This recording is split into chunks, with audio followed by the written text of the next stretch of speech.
But you know what? Where there would be a lot to do? The next WoW expansion. Evidently, Bellular knows the next 5 WoW expansions. Is WoW going to be around for 5 more expansions? That would, in essence, be 10 more years of WoW. Just interesting. Yeah. See the first, second boss? Sure. The last boss? Come on. Yeah, people do. People do. Let's see what Bellular says about the next 5 expansions. Light, Void, their apocalyptic brawl, a true Emerald Dream, the other side of Azeroth. That is what WoW's future looks like. Picking expansions is not as easy as it used to be back in the day when I started. We kind of ran out of pre-baked big bads from Warcraft 3. But finally, after the chaos of BFA and Shadowlands, Dragonflight is lifting the fog of war. We know Blizzard's vision for the next few expansions. We know the biggest stories that will bring us into these new locales and continents. And we even know some of the villains we'll face along the way. Blizzard have been building an absolutely colossal story in the background, one that we've slowly been unearthing. At its core is Azeroth, a being of immense power with the fate of existence itself. It's a good one. I hope we get that one. To her future. At the end is a threat so massive, it will take many expansions to truly figure out what is to come. Unlike this sponsor, which is us on our first game release, The Jailer's Line, which is a narrative survival role-playing game, very much. Look at this, man. Bellular is sponsoring his own videos. Antarctic exploration, and man, it's been crazy. It's over a week since the game. I wonder if he paid himself for the advertisement for tax write-off purposes. Standpoint from the users and the press, which has been so awesome to see. We did have a few launch skip this shit. We're going to do a breakdown video on that, so don't worry. Pronk, it's like it's good. You know me, I can turn it into content. It's not nice to skip the ad in a video that you're using for React content. The 2 most major issues are fixed, and the games actually went well enough. If you're gonna use their content, you probably should show their ad too. If you want to hop on the ride and the Jailer, a trilogy expand. Oh my god, been very worthwhile and affecting. Then you can purchase the Pale Beyond with the link down below. Please no. Also, the second episode of our making of documentary is also out, and it really, it really is a good one. So. That's the stuff. You can check out the game down below. Best way to help us is to pick up the Pale Beyond on Steam and leave The Jailer was the Primus. We were fooled. I'm sure you'll enjoy the first 2 parts of our documentary as well. Remember when that was a theory? That was actually a good theory. Light and Void, the brawl to end all brawls, when the cosmos' 2 most antagonistic forces finally throw down. We've seen Naru, we've seen the light and the void. Imagine when they clash. Velen has said that it is before Azeroth that the final battle will go down. And that means we'll be stuck in the middle of it. Hey, remember the Child of Shadow and Light prophecy with Illidan? That's right. Remember Velen's vision where he saw this great war? I never forgot this one. Lore from quite a few years ago now. But Cosmic War seems distant here on the Dragon Isles, doesn't it? We know that voidy shenanigans happened, of course, with Deathwing in the past, but right now, yeah, the Void doesn't have a major character in its corner. Except, as we've just learned, Ashara. She's likely coming back. And the last we saw, she said that she had left to find the true throne of Void. She said that she was tired of intermediaries and heralds, and she was away to find out what's really up. That happened at the end of BFA 2 expansions ago in the Ny'alotha raid. But now... Is Aura kind of attractive? I don't know what it is. Even though she's covered in tentacles and shit, she's still kind of attractive. In patch 10.0.7, we've got Naga prophecies. And they're talking seemingly about their queen's return from beyond the Umbral Veil, whatever that might be. But it does sound to me like exactly where she last told us she would go, to the true Going underground in the Dragon Isles could certainly lead to Void stuff. It may mean that instead of us going there, like with the Shadowlands, which was kind of lame, perhaps it will be brought to Azeroth. Big old invasion. Ooh. That would be awesome. It would be awesome. And who better to lead some Void invasion than a power-hungry Queen Ashara, back doing her own tricksy business, trying to reclaim what was hers. This time, infused with power far beyond that of her old master. Then, of course, there's our old favorites, the Old Gods, who, even after their death, are hanging around like a bad stink. Their story in Dragonflight is subtle. There's no way he's done. A picture of a black empire that wasn't all bad. I mean, if it's the curse of flesh that gave us true free will, Is it Yeah, actually a the curse or is Zoth's it a coming gift? back. There's And no after chance they're that he's defeated, done. these old gods just return to their home plane of void. So Ashara may even return with a few Same of as them that. on her leash.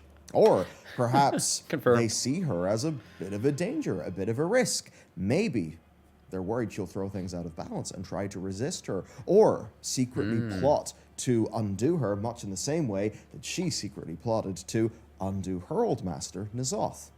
This all could be quite cool. Plots and plots. But then there's a few The plot suspiciously thickens. neutral void ethereals who, for no reason at all, have spies embedded in our society, watching the way that we fight and dress. And yes, this has been secretly teased for years in the Trial of Style and the Brawlers Guild.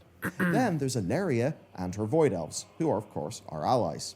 Our point here is, our relationship with Void is messy. I mean, take Xalatath, right? We saved the world together. Right. Twice. Then she noped out into the Void. Hey, let's not forget, our transmoggers are ethereals. So what if every time we transmog, we're actually corrupting our gear?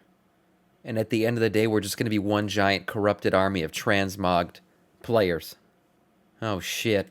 I may have just broken the game. We're funding the Will she void. be Oh, on our yeah, side, there you go. Or will she just pretend to be? Much applies, of course, Every to time we Void's transmog, natural the void is opposite, the light. collecting. The last arc that we saw, yes, had us fighting on the side of the light, but we saw Azira's rather shocking turn on Illidan in Legion. She demanded obedience at the cost of free will, proving that the light is only an ally. This when was a it actually badass suits cinematic. it. Much in the same Little way as cutscene. we learned in Wrath of the Lich King that, yeah, your civilization might be cool, but if Algalon, or, if whatever the Titan facility sends the beacon, Algalon's going to come down and completely wipe the planet, showing that, yeah, even though we may be on the side of the Titans or whatever back then, they had no qualms with just wiping us clean. Yeah, because they don't we'd give be a shit. inconvenient. They think they're going to lose, they just say the light does clean. turn up to bind us all. What would priests do? What would the Knights of the Silver Hand do? Would they fight in Aru? What about the Lightforged, who are now in the Alliance? Would they turn?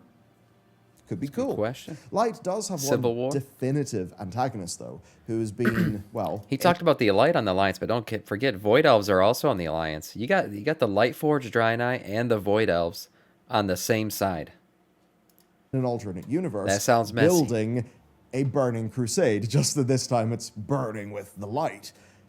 This person is just one activation of the Dark Portal away from invading, and of course, you guessed it, it's Yrel, a returning favorite. Yeah, But she's one that lost may her have a fucking twist. mind. A twist showing that, yes, being too good can actually make you a bit evil. And if that seems weird to you, I'll just say this. I always loved this line from Galadriel in Lord of the Rings.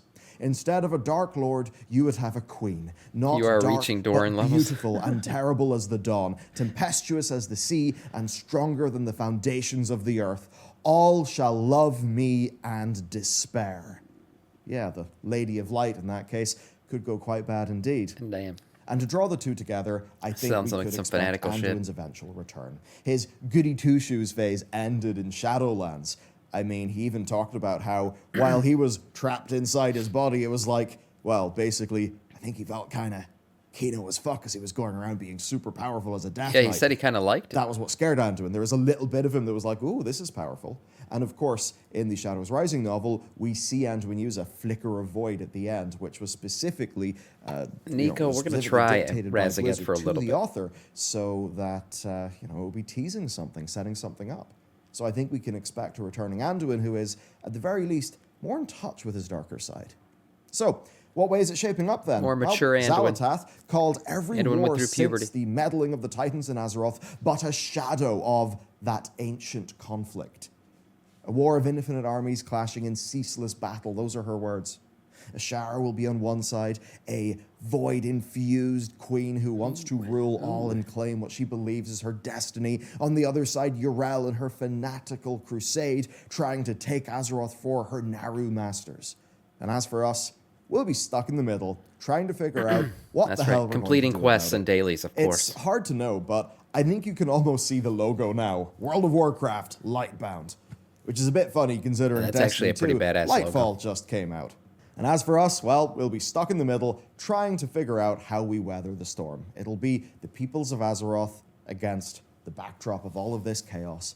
And I think at the core, the Alliance and the Horde just trying to survive and do right by their people. That's right. You might be wondering and when. progression pug rating. Well, too. The Naga prophecies that we find in 1007 make Asharo's return feel imminent. But you may think that to do this, I'll have to set the stage first. And with that, Pirate there's been a expansion? theory brewing. World revamp going to either side of Something Azeroth. is Pirate. building Yeah, in the yeah. old world. Yeah. There's an intentional campaign to slowly update assets from Kalimdor and the Eastern Kingdoms, right?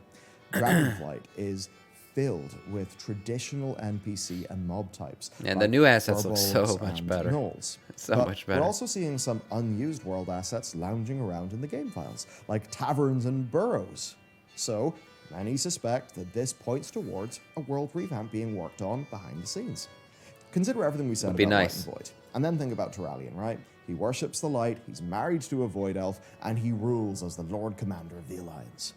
That That's right. massive conflict of interest won't really make sense until we see the consequences of his leadership on Azeroth. But without some real world updates and things going on, I mean, if we didn't see them in-game, we wouldn't care.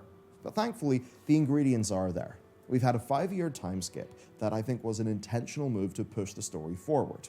We got to see that Right. with the cleansing of the Undercity and the Elven leader's marriage. But it does get Yeah. better. Oh, man, I because forgot. in What an are we gonna interview, do with they this? recently said that, What's as gonna an happen with the example, If they Undercity? were going to rebuild Gilneas, then it will happen in-game, not via time skip. That's a Right. promise then, I think.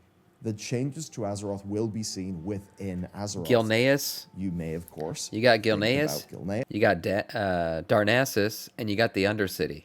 All three of those cities kind of are stuck in like, what's going on with their story, shit. And all three cities are really they're inaccessible at this point. Darnassus was burned to the ground.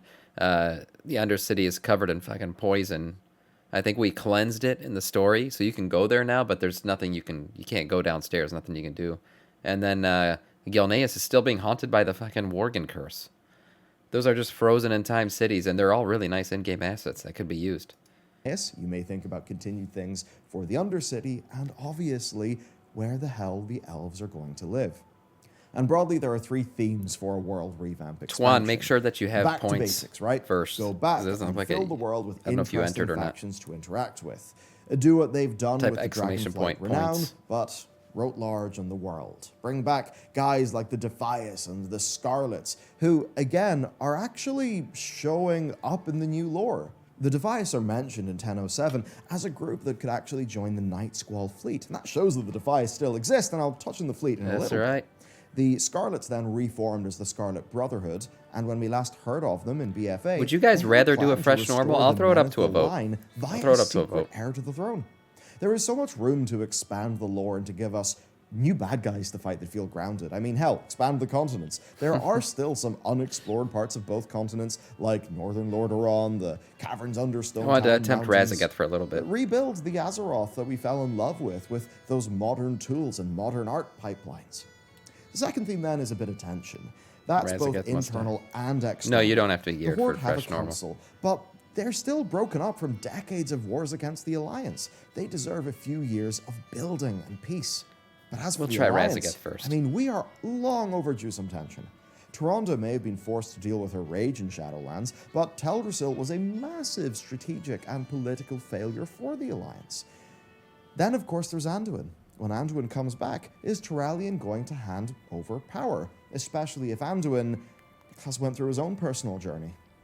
And fresh of the memory of Death Knight Anduin. True. What if he returns mid-Light Invasion? I mean, Turallion could easily question his competence after he just went and abandoned his post. Turellion's going Not to need a that bitch Gen slap. Shaw would That's how I necessarily feel. allow that, but certainly room for tension. He might not want to get The off third that theme throne. then is setting the stage for the future of Warcraft, and that would mean those big cosmic stories brought home. Every threat left in the cosmos will eventually march on Azeroth. That's the big point. But for that to feel right, we need a new, updated world for them to threaten. Need an alliance, There's big one bad, thing yeah. so fundamental to WoW that it's insane we haven't had an expansion yet. So let's talk about that. The Emerald promise of Dream. an Emerald Dream expansion has been in the community since day one. But according to Chris Metzen, it was always doomed to failure as an idea, because it would be boring to just have a lush forest expansion. But since Valtra, a new vision of the Emerald Dream has been forming, and since Shadowlands, it's actually becoming way bigger than anything we could have imagined back in 2005. Obviously, we can cast our mind back to Shadowlands, and we know that there's some life-ish place with a thing called Zareth Vitae at its core. Now, I Right. wouldn't really like to go too God. much into that. Because, Shadowlands let's lore be again. real, I don't want Shadowlands happened, and it all felt very alienating and weird. But one of hated the it. points here is that it doesn't have to be an endless lush forest anymore. It could have zones full of rapid evolution with lethal megafauna, realms of just crazy stuff, aspects of life that we haven't really thought about. We could go outside of the bounds of what the Titans carved out of it to create the thing that we know of as the Emerald Dream for Azeroth. There is Sure. actually a hell of a lot of potential, but both you and I know that any realm-hopping expansion is going to struggle with members of the public, me included, Yeah. after the disastrous impact of the Shadowlands. I don't want anything like Now, Shadowlands ever again. There are ways to make this cool, okay? I'll talk about those, but just before that, let's dip again back into the Emerald Dream because it has been something that people have hyped up since I started playing the game. For a bit of drama, we know the Nathrezim have infiltrated life somehow via their spy document. There's a line that says, "Beware the eyes of green, the vassal of life disguises treachery." That's interesting. Odin also said life is chaos. Obviously, we know Odin's that going to Odin be a bound that chaos, boss at some point. turning, wild, natural nature Odin's a fucking- into a pristine, controlled he's a jerk. garden, which is not That's a the honest natural truth. thing. And the Emerald Dream means, of course, Ysera. It means Malfurion. It means Elune. All big characters people care about. We'll get to Jugga. see where she hangs out. Nothing was Maybe explained in he's prison. Shadowlands, pretty much. It could be literally on our moon. There could be moon-related stuff. If you think about the associations with Elune, that could be Oh, really no. cool. We're gonna have a space There's expansion? obviously the whole Gonna go to the counterpart moon? of the Winter Queen situation. If life ends in Ardenweald, could it begin with Elune? Could be quite cool. And that's only one small read. You can really see, though, the potential here. and Void how Wars. it far exceeds the 2004 conception of an Emerald Dream expansion, which is the thing that just led to Chris Betson saying, "Look, guys, we know it would be Damn, look cool, how young he was here. but you'd all be bored if we just shipped 5 zones of a big forest." There's also the likes of Tyrande He's right about the that. future role of Ysera now that she's back, but is not the aspect of her flight. But again, after the Shadowlands, this would be a hard sell. Down for So WoW then, in space. where in Azeroth could we go to land this Emerald Dream stuff? West of the West. The other side of the goddamn planet. That's where. But Yep. it gets even We're- better. we're This could going also there, be that's a for little sure. bit of a South Seas-ish expansion, something people have wanted since vanilla. Though It these isn't ships just are a beautiful. These random are uncharted new bit of ship map. assets that have been Now added to the it's game. actually where the Night Squall is building, But a haven't been seen in the mega game fleet yet. to basically explore beyond the Forbidden and the Veiled Seas. This new lore was discovered in patch 10.0.7 in the Forbidden Reach, right? So the idea of the other side of Azeroth's been floating around for years. I mean, why does the sun go up on both the Eastern Kingdoms and Kalimdor if they're not on the same side of the planet? Doesn't make sense. Why is there an equator at the bottom of the continents? What else is out there, Blizz? But now it's more What than else just guesswork. indeed? We're actually getting real, tangible hints so loud they may as well be screaming. Night Squall's legend tells us of him, this legendary pirate, returning from the other side of Azeroth, laden Yes. down with treasures the likes of which we could never imagine. Right. That tells us that there are unimaginable civilizations and things out there just waiting I for have an exploration. idea. What if the other side of Azeroth, the sword and Silithris is poking out from that side, and that's where we go and we find the other side of the sword, and we do absolutely nothing about it because we haven't done anything about this side of the sword either. Just saying. And that really is the whole point. Maybe it And if poked you out say, the as other end. everybody in the I don't comments know. does, why don't we see this from the sky? Why don't we fly over there in the Vindicar? Again, I would say, think about how powerful whatever there must be. Think about how the Dragon Isles It's were kind of covered in hidden mist. from us. Easy Think about how explanation. Pandaria Look was, at every other again, expansion. kind of hidden from us. If there's a fifth old god over there, again, hidden, think man. about why it may have been hidden. It's really half the world to explore. Many people, races with their own drives and ambitions, more than we know in Azeroth. It is the ultimate opportunity to create new lore. that Ooh, still feels imagine a little Warcraft button you can without click and having see the to other side of have the it planet. disappear Look at into that. Space or some cosmic realm, which I think to a lot of players just Some feels DS, like, like, oh, we goblins ran out of dismantle it ideas, to make so bombs. You've just made a realm for us to go to. Now, we've only got the barest glimpse of what's out there, but it is key. A land named Avalorn, so powerful, with its Avalorn. natives or the heretics that went there, that they could even destroy Odin's armies back when he was essentially the boss of the planet. Odin's a That's a bitch. lot of power. There may be an old god there, maybe a gateway to the Emerald Dream. We've in fact done a whole video on the whole possibilities of fifth this. old god But whatever stuff, it is, yeah. it'll be nothing like we've seen before. That's But right. it will still be based in lore that we understand. Like how the Titan Keepers can sometimes be assholes, and that's something we've learned.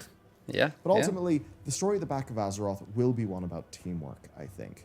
What we are getting from the Titans now is that they set up a whole bunch of lies back in the day that we just took for gospel truth. Yeah. But now, though, it seems that Tyr had a big Lying disagreement sons with of his bitches. bosses. And Tyr ultimately is the Titan Keeper that seemed the most aligned with us, the one that was Tyr's revered a by, good guy. you know, ancient He was the best one of humanity, them. right? And we're going to learn a lot about Tyr's disagreements through the story of Dragonflight. And I think when we do that, we're going to be able to recenter our worldview. I think we will know kill where Odin we eventually, stand. Captain. And from that position, I think many expansion themes will seem a lot more reasonable. Yes. Ultimate stakes. The ultimate stakes. Azeroth is a being of immense power, but she has been asleep at the core of our world since the beginning of creation. Tauren myth tells us that Azeroth sleeps because she is in ancient, terrible war with a power from outside the cosmos. Or at least that's one heavily metaphorical read of that story. I know not everybody agrees with it, but hey, it's myths and folklore. I think it's fair game to think about what they may be, an analogy Right, of. Captain. But something's out there to get us, something nasty. So the question is, Loken will is actually Azeroth disguised ever as wake up? Odin? If not, how do we Maybe. defeat this looming threat? I think the answer is together, united. We cannot predict the names of future expansions. We cannot predict exactly what they're going to contain, but I think they will be moving us towards one story, which is that a cosmos divided will not stand.